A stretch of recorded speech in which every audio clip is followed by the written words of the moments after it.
Hello दोस्तों, GS वाणी में आप सभी का स्वागत है।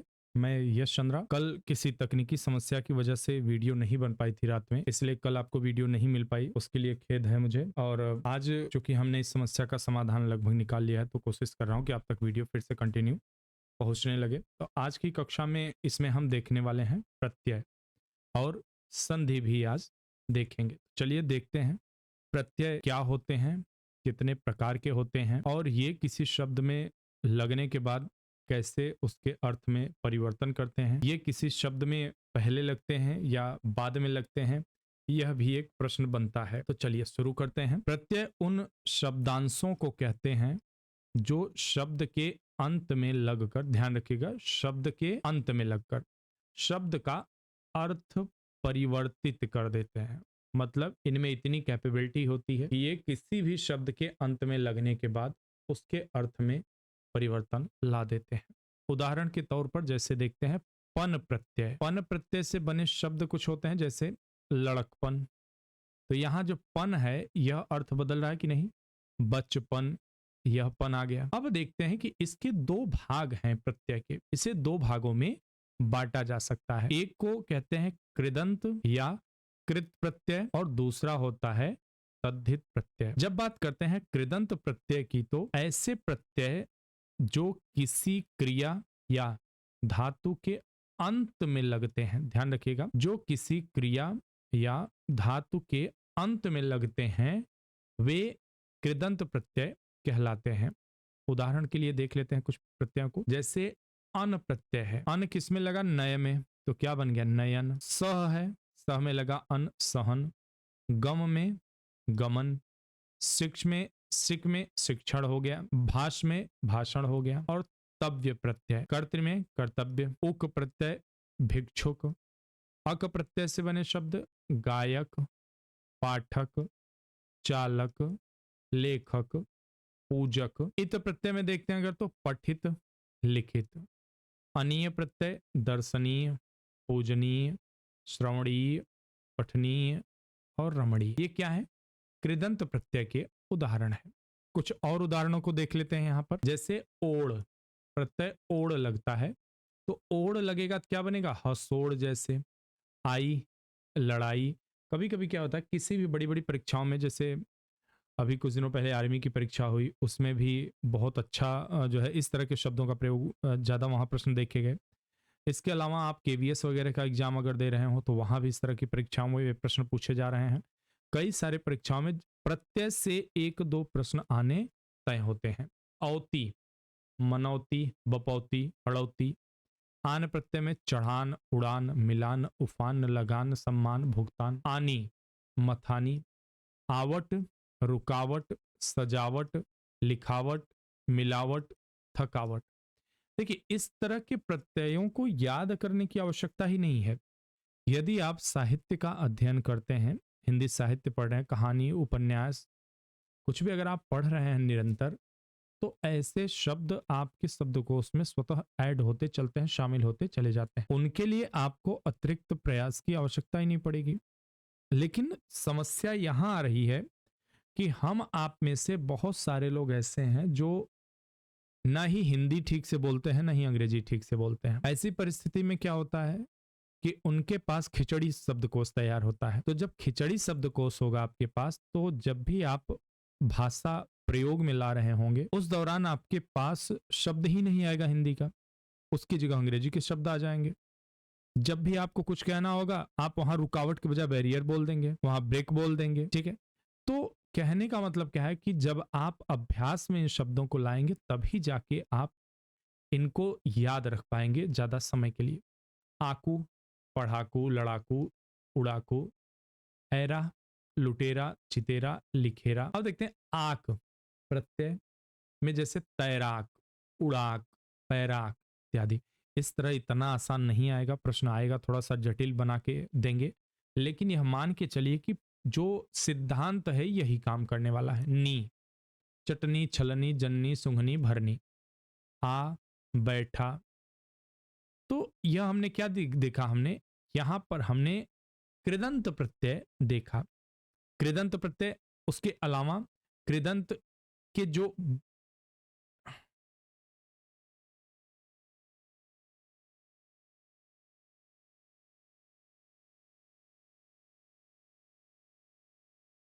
अब देखते हैं तद्धित प्रत्यय। ये क्या होते हैं? ऐसे प्रत्यय जो क्रिया से भिन्न संज्ञा, विशेषण आदि से जुड़ते हैं। क्रिया से भिन्न, ध्यान रखिएगा। अब उदाहरण क्या है देखें, जैसे इक वैज्ञानिक, तार्किक, वार्षिक, धार्मिक, लौकिक। इत पुष्पित, फलित, आनंदित, आतंकित, मर्यादित, पुलकित। आई में चौड़ाई, चतुराई, अच्छाई। ऐरा, सपेरा, कसेरा आदि। ता में शालीनता, सुंदरता, लघुता, जनता, शत्रुता, वीरता इत्यादि। ये अभ्यास के शब्द हैं, आप ज्यादा से ज्यादा इनका अभ्यास करिए, खुद ब खुद आपके शब्दकोश में शामिल हो जाएंगे। आलू में कृपालु, निद्रालु, श्रद्धालु, दयालु, तंद्रालु, शालु। आस मिठास, खटास, भड़ास। औती में बपौती बताए पीछे। पन लड़कपन, पागलपन, कालापन, रूखापन। आर में सुनार, लुहार, चमार। ई में तेली, तमोली, नेपाली, देहाती, खेती। त्व अमरत्व, गुरुत्व, लघुत्व, स्त्रीत्व, नेतृत्व, देवत्व। क में ललक, झलक, महक, मटक, ठंडक, कड़क, झनक। आयत में पंचायत, बहुतायत। औटा, कजरौटा, कठौता। ज्ञ में मर्मज्ञ, सर्वज्ञ, अभिज्ञ, विशेषज्ञ, वेदज्ञ, धर्मज्ञ। सम्यज्ञ प्रत्यय लगा है। अक में शिक्षक हो गए। ई में राष्ट्रीय, केंद्रीय, नाट्य।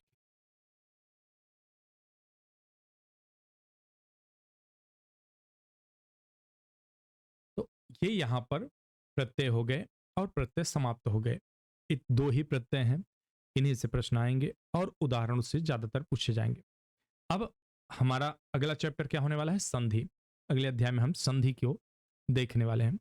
आप में से मैं भी हूं, मेरे पास भी ज्यादातर प्रयोग में कभी कभी आ जाते हैं शब्द हिंदी के साथ साथ अंग्रेजी के कुछ ऐसे शब्द हैं जो जबरदस्ती घुसे पड़े रहते हैं। अब देखते हैं संधि। संधि शब्द का सामान्य अर्थ है जोड़, मेल, एक तरह का वर्ण विकार है। दो निकटवर्ती या समीपवर्ती वर्णों के मेल से जो विकार या परिवर्तन होता है वह संधि कहलाती है।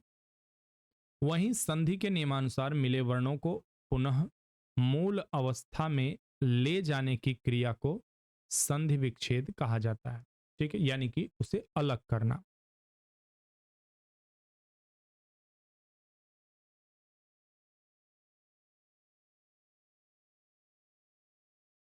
अब देखते हैं यहां पर कुछ संधि के पहले वर्ण के अनुसार इसके तीन भेद किए हैं जो निम्नलिखित हैं। स्वर संधि, व्यंजन संधि और विसर्ग संधि। एक एक करके इनके बारे में पढ़ते चलते हैं। बात करते हैं सबसे पहले स्वर संधि की। दो स्वरों के मेल से जो विकार परिवर्तन उत्पन्न होता है वह स्वर संधि कहलाता है। उदाहरण के लिए विद्या धन आलय बराबर विद्यालय हो गया। महाधन आत्मा बराबर महात्मा हो गया। स्वर संधि के पांच भेद या प्रकार माने जाते हैं। कौन कौन से हैं? दीर्घ संधि, गुण संधि, वृद्धि संधि, यण संधि और अयादि संधि। ये सभी स्वर संधि के उदाहरण हैं। चलिए पहले देखते हैं दीर्घ संधि के बारे में। इस प्रकार की संधि में जिस स्थान पर अ आ के पश्चात अ आ यानी छोटा और बड़ा दोनों उ छोटा बड़ा पश्चात उ ई के पश्चात ई आए तो ये दोनों शब्द मिलकर दीर्घ स्वर हो जाते हैं। देखिए हमारे यहाँ बचपन में तो हम लोगों को ऐसे ही पढ़ाया गया है, आप लोगों को जरूर ऐसे ही पढ़ाया गया होगा, और नहीं तो जो नए नए शिक्षक आ रहे हैं, मास्टर आ रहे हैं, टीचर आ रहे हैं, उनका प्रयास रहता है कि एक ही लाइन में बोल दें अ आ उ ई। तो इस तरह से नहीं, हमारे जब शिक्षक हम लोगों को पढ़ाते थे तो देखिए शब्दों का एक बलाघात होता है। तो जब शब्दों पर बल डाला जाता है तो सामान्यतः उसका अर्थ बदल जाता है। आगे हम पढ़ेंगे इसके बारे में। तो जब आप बल देते हैं तो उसका जो उच्चारण होता है, जो उसका प्रोनाउंसिएशन होता है, वह काफी स्पष्ट हो जाता है और बच्चा कभी नहीं भूलेगा। तो यह इसी तरह पढ़ना भी चाहिए। और आशा करता हूं आप में से जितने लोग इस तरह की चीजें पढ़ रहे हैं वो आगे एक भविष्य में अच्छे शिक्षक की भूमिका में दिखाई देंगे और अपने कर्तव्य का निर्वहन करेंगे। तो चलिए उदाहरण कुछ देख लेते हैं। अगर दो लघु अ जुड़ते हैं तो एक दीर्घ आ बनाते हैं, जैसे दैत्य और धन अरि। दैत्य के अंत में भी आप देखें तो अकारांत है, अ मिला, और अरि के प्रारंभ में भी अ मिला, तो दोनों जुड़ के क्या बन गए? आ बन गए, दत्यारि बना। गीत धन अंजलि, तो अंजलि, तो यहां आप क्या देख रहे हैं कि जो त है यहां अ मिला हुआ है ना, यह भी अकारांत है, तो क्या बन गया? गीतांजलि बन गया। स्व धन अर्थी, स्व के भी स्वरांत अकारांत हो गया और अ यहां पहले मिला, स्वार्थी बना।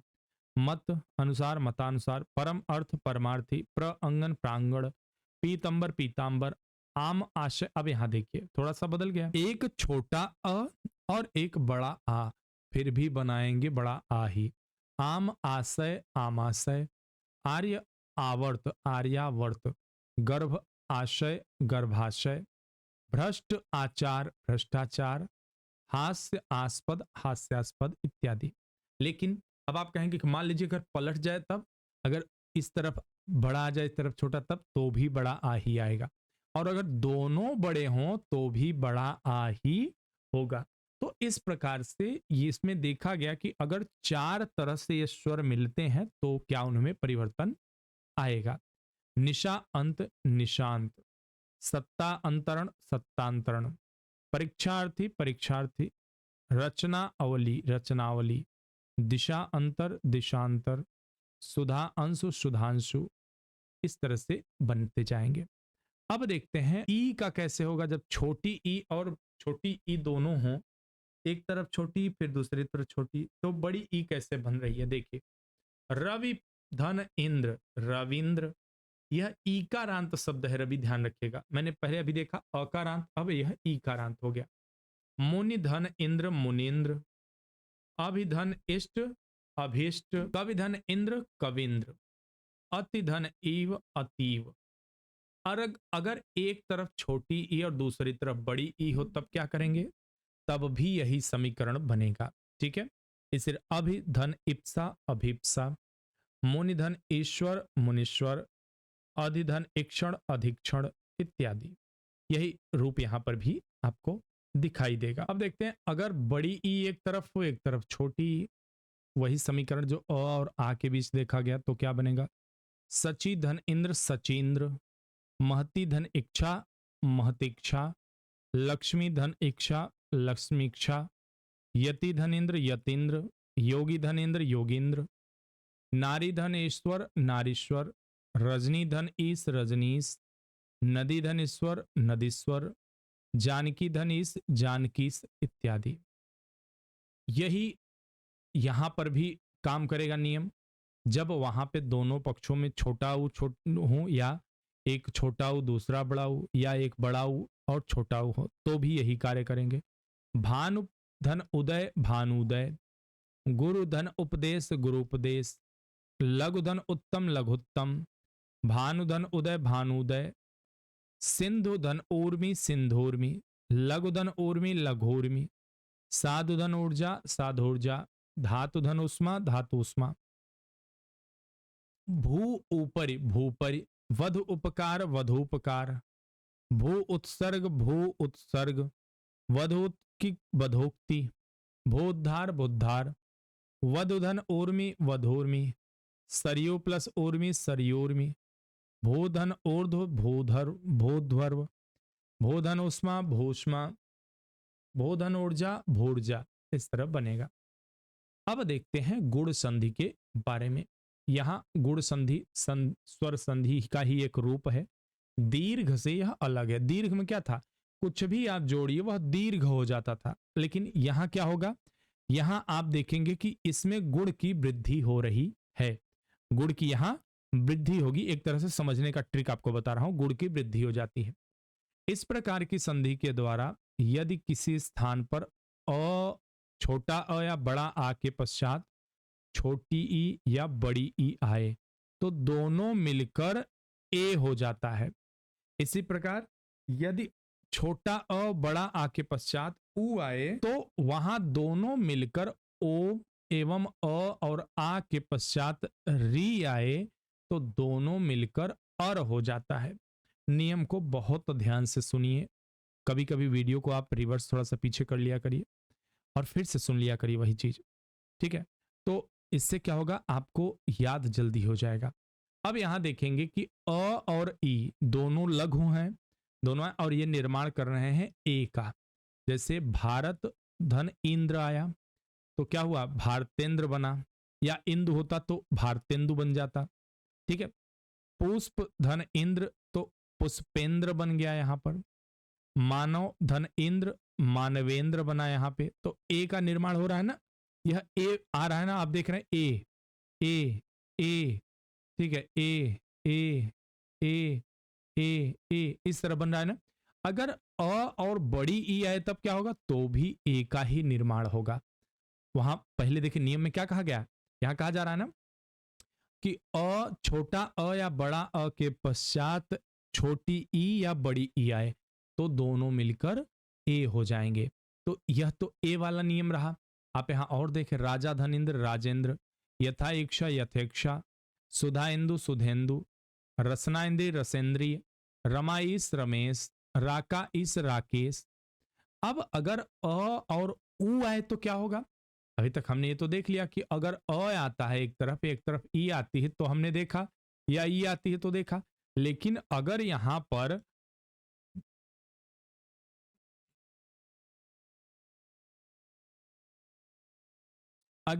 पे एक तरफ तो अ ही रहे लेकिन दूसरी तरफ उ आ जाए तो क्या होगा, या उ आ जाए तो क्या होगा, तो इसका यहां बताया जा रहा है कि ऐसे में ओ हो जाता है। ठीक है, दोनों परिस्थिति में ओ हो जाएगा।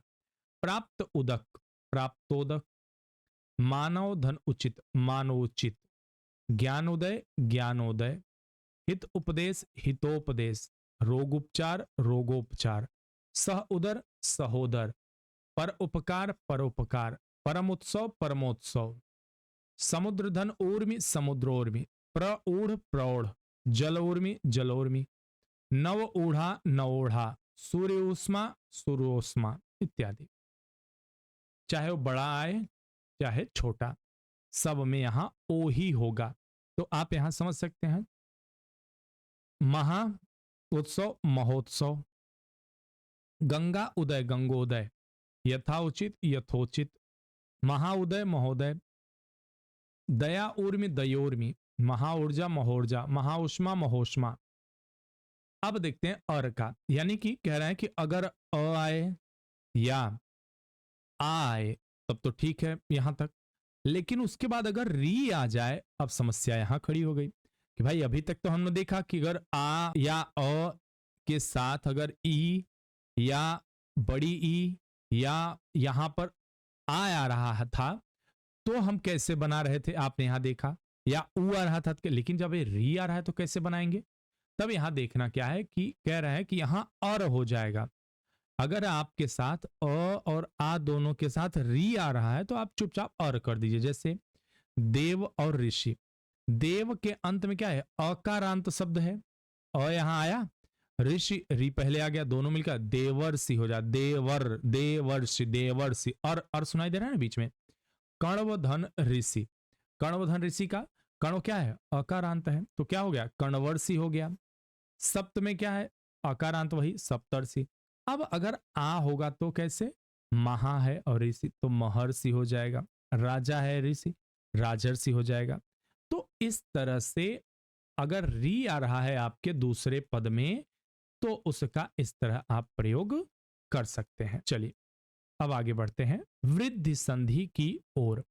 यहां क्या हुआ, यह संधि क्या हो गई, वृद्धि हो गई। इससे पहले क्या था कि इसमें क्या हुआ था कि एक अक्षर लग के गुण में वृद्धि हुई थी। ठीक है, लेकिन अब इसमें क्या, एक और मात्रा लग के क्या हो रहा है, एक और मात्रा लगने के बाद यह वृद्ध हो जा रही है, यह बूढ़ी हो जा रही है। ठीक है, तो थोड़ा सा समझने के लिए केवल है। तो इसमें क्या होगा, गुड़ में आपने क्या देखा, एक मात्रा एक्स्ट्रा लगती थी, लेकिन इसमें क्या, इसमें जोड़ दीजिए दो मात्रा और यही हो जाएगा। इस प्रकार की संधि के द्वारा यदि किसी स्थान पर अ आ के पश्चात ए आए, यानी कि एक जगह छोटी छोटा अ या बड़ा आ रहे, दूसरे पद में छोटा ए या अय रहे।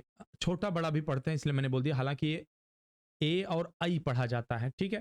तो अगर ऐसे भी रहे तो दोनों जब मिलेंगे तो विकार क्या उत्पन्न होगा, आई हो जाएगा, या अय आप कहते हैं जो। और इसी तरह से अगर एक पद में अ और आ कोई भी आए, उसके पश्चात दूसरे पद में ओ और औ आ जाए, तब क्या करेंगे, तब यही वृद्ध हो जाएगा। जैसा कि मैंने बताया, औ हो जाएगा, दो मात्राएं यहां आ जाएंगी।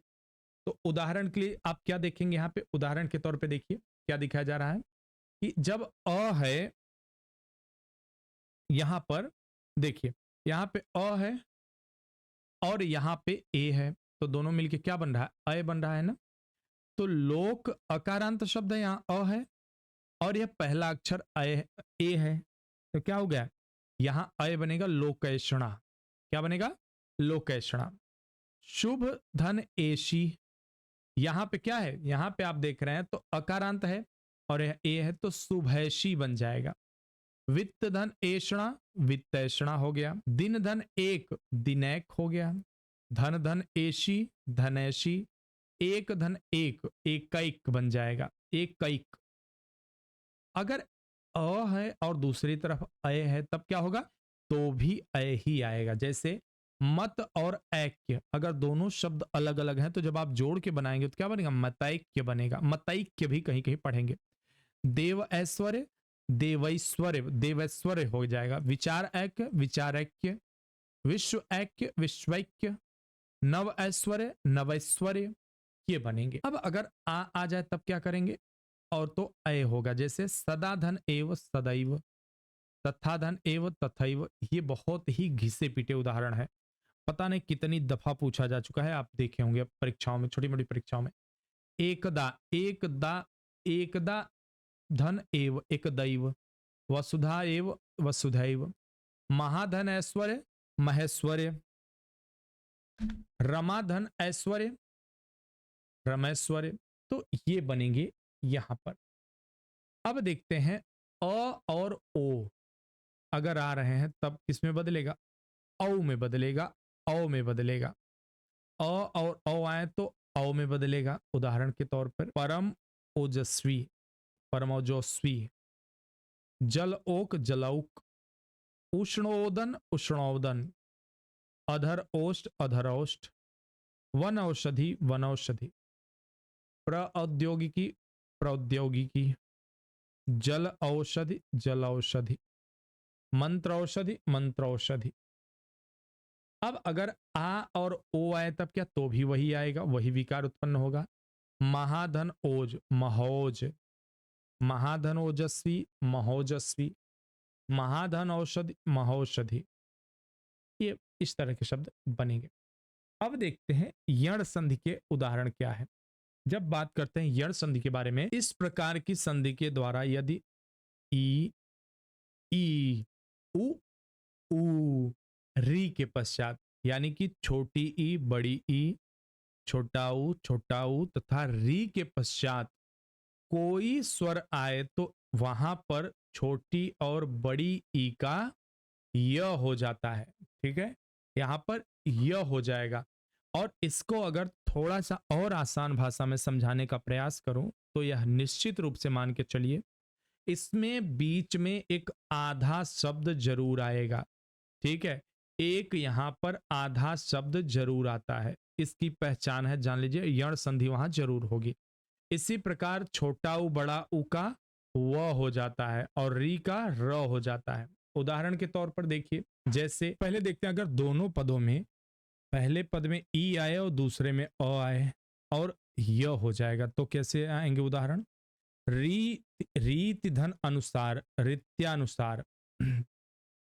प्रतिधन अर्पण, प्रत्यर्पण। यदि धन अपि, यद्यपि। अतिधन अधिक, अत्यधिक। गतिधन अवरोध, गत्यावरोध, गत्यवरोध। प्रतिधन अक्ष, प्रत्यक्ष। प्रतिधन आरोपण, प्रत्यारोपण। अतिधन आवश्यक, अत्यावश्यक। विधन आख्यान, व्याख्यान। अतिधन आचार, अत्याचार। अभिधन आगत, अभ्यागत। ईधन उब, यू का आ रहा है। प्रतिधन उपकार प्रत्युपकार, अतिधन उक्ति अत्युक्ति, अभिधन उत्थान अभ्युत्थान, अभिधन उदय अभ्युदय, अतिधन उत्तम अत्युत्तम, निधन ऊन न्यून, प्रतिधन ऊह प्रत्यूह, विधन ऊह व्यूह, वाणिधन ऊर्मि वाण्यूर्मि। तो यह अलग अलग आपने देखा। अब देखते हैं ए कहां पे आएगा।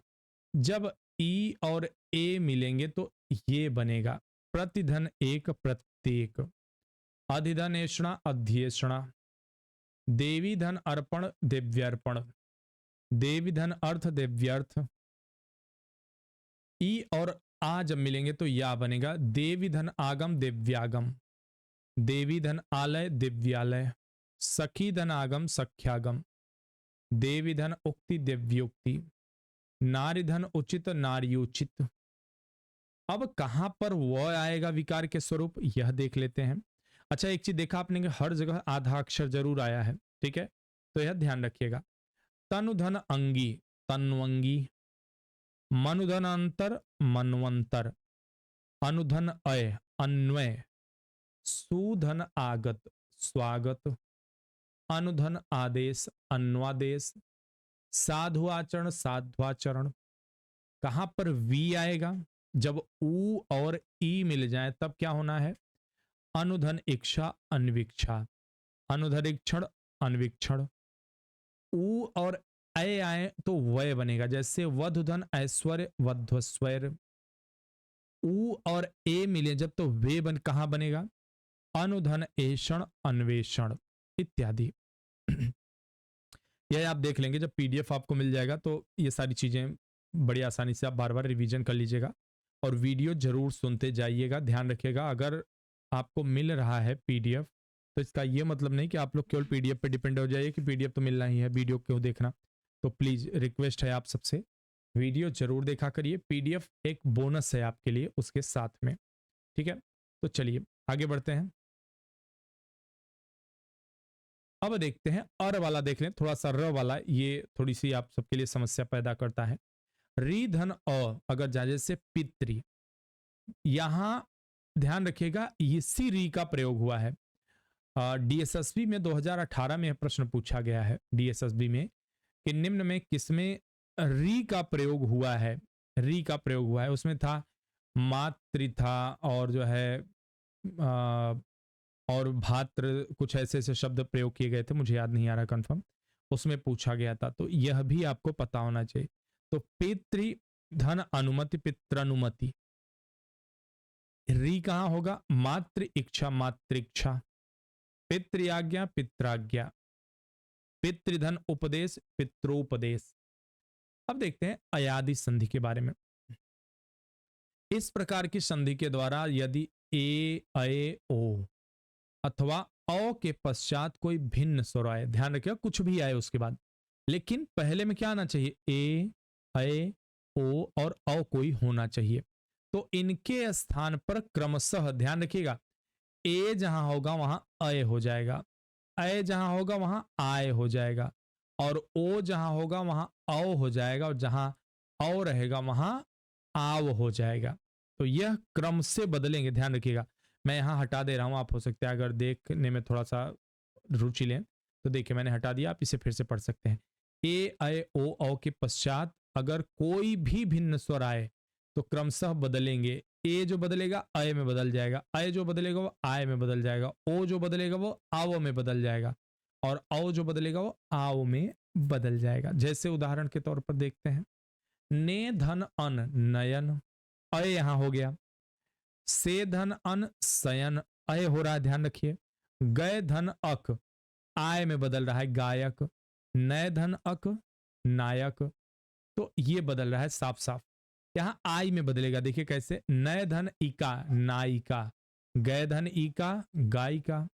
अव में कैसे बदल रहा, देखिए, पो धन अन पवन, श्रो धन अन श्रवण, पो धन इत्र पवित्र, गोधन इन गविनी, रोधन ईस रवीस, गोधन ईस गवीस। तो इस तरह बदले। अब आव में कहां बदला है, देखिए, पौधन अक पावक, भवधन अन भावन, भवधन इन भाविनी और नवधन इक नाविक। तो यह यहां पर हमारी स्वर संधि समाप्त हो गई। अब चलिए देखते हैं व्यंजन संधि के बारे में। व्यंजन संधि जब दो वर्णों में संधि होती है, यदि उसमें पहला वर्ण व्यंजन हो और दूसरा वर्ण व्यंजन या स्वर हो, मतलब दूसरे वर्ण से इनसे मतलब नहीं है, उसमें पहला जो पद हो, पहले पद में यहां व्यंजन होना अनिवार्य है, ठीक है। और दूसरे पद में व्यंजन है तो ठीक है, और स्वर भी है तो भी ठीक है।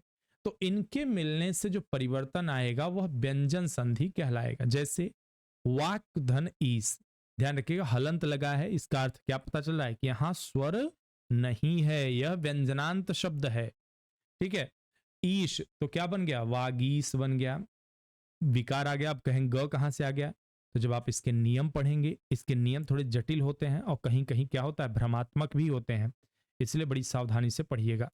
उत्धनहार उद्धार हो गया। तो कैसे बनाए, चलिए देखते हैं कि एक नियम के अनुसार। नियम नंबर 1 कहता है किसी वर्ग के प्रथम वर्ण क, च, ट, त, प का जुड़ाव मेल किसी स्वर अथवा किसी वर्ग के तीसरे वर्ण ग, ज, ड, द, ब या चौथे वर्ण घ, झ, ढ, ध, भ या अंतिम वर्ण यरलव के किसी वर्ण से होने पर वर्ग का प्रथम वर्ण, ध्यान रखिएगा, वर्ग का प्रथम वर्ण अपने ही वर्ग के तीसरे वर्ण ग, ज, ड, द, ब में परिवर्तित हो जाएगा। यहाँ नेटवर्क इशू नहीं है ना, मेरी आवाज ग्लिच में आ रही है आवाज में मेरे, यह मैं जानबूझ के ऐसे पढ़ रहा हूं क्योंकि बिना स्वर के व्यंजन को पढ़ना थोड़ा मुश्किल होता है, ठीक है। अब यहां देखिए, यहां ग आया था ना, वाक धन ईस, तो क्या हुआ, क का तीसरा वर्ण क्या होगा, ख, ग, यह तीसरा है ना, तो इसी में तो परिवर्तित हो गया ना यह। अब देखिए यहां उदाहरण, क का ग में कहां है, दिक अंबर में दिगंबर हो गया, वाक धारा में वाग धारा, वाक जाल में वाग जाल, अच अंत में अजंत, अच आदि में अजादि। ट का ड में परिवर्तन देखिए, षट का आनंद षडानन हो गया, पट अक्षर षडक्षर हो गया। त का द में परिवर्तन, वृहत का वृहत रथ वृहद्रथ हुआ, कृत अंत कृदंत हुआ। अब प का ब में देखिए, सुप अंत का सुबंत, इस तरह से। अब चलिए देखते हैं नियम नंबर 2। तो नियम नंबर 2 क्या कह रहा है,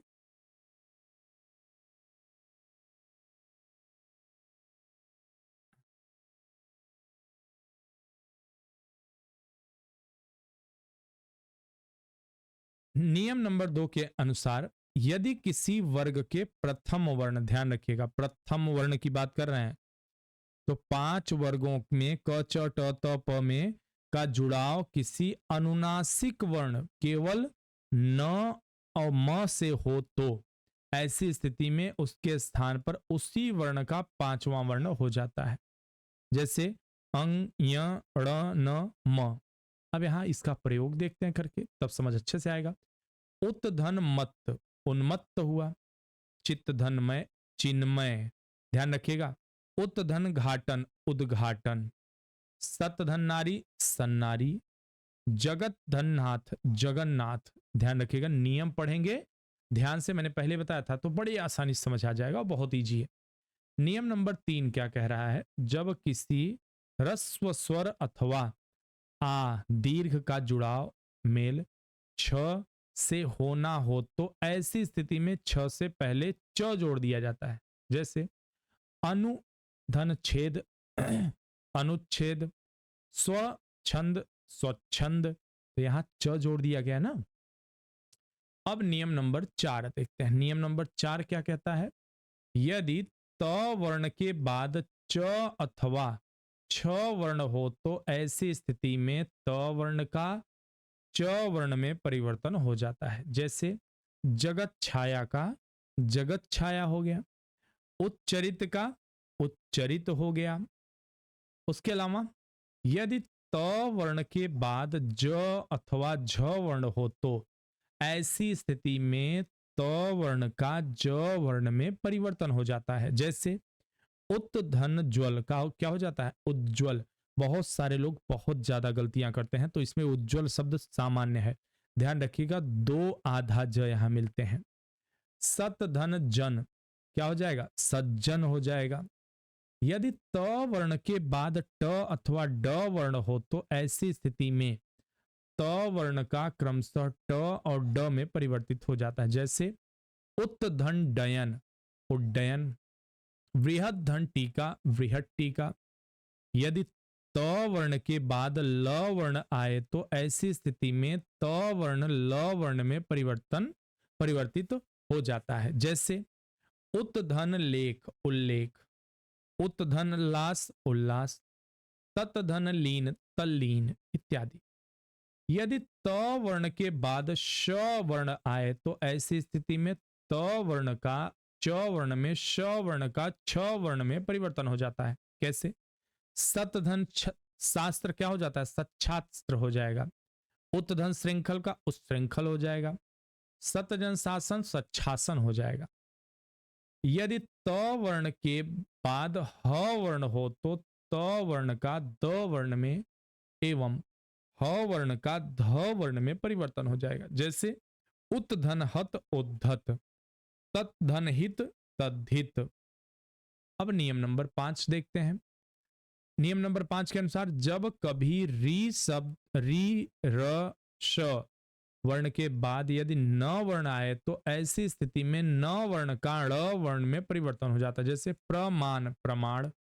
भूषण, भूषण। शूर्प धन नखा, शूर्पणखा।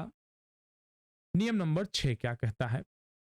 यदि म वर्ण का मिलन क वर्ग से म वर्ग तक के किसी भी व्यंजन से होता है, ध्यान रखिएगा, कह रहा है कि म वर्ण का मिलन क वर्ग से म वर्ग तक किसी भी व्यंजन से होता है, तब ऐसी स्थिति में म उसी वर्ग के अनुस्वार में परिवर्तित हो जाता है। जैसे परम धन तु, परंतु।